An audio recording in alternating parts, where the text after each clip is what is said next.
ఇంట్లో గ్యాస్ అయిపోయింది, నేను బగారా రైస్ చేస్తున్నాను, అందులో మధ్యలో గ్యాస్ అయిపోయింది కాబట్టి మా ఇంట్లో ఇప్పుడు రైస్ కంప్లీట్ కావాలి కాబట్టి మా ఇంట్లో కిరోసిన్ లేదు, రైస్ కుక్కర్ లేదు, కరెంట్ పొయ్యి లేదు.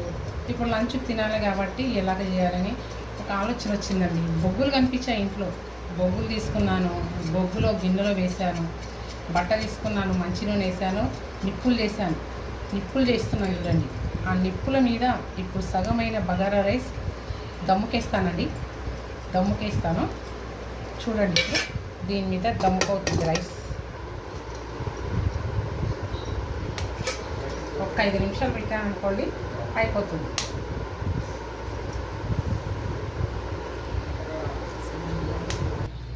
చూద్దామండి దమ్ముకైందో లేదో రైస్, బగారా రైస్. కాలేదండి, ఇంకో 5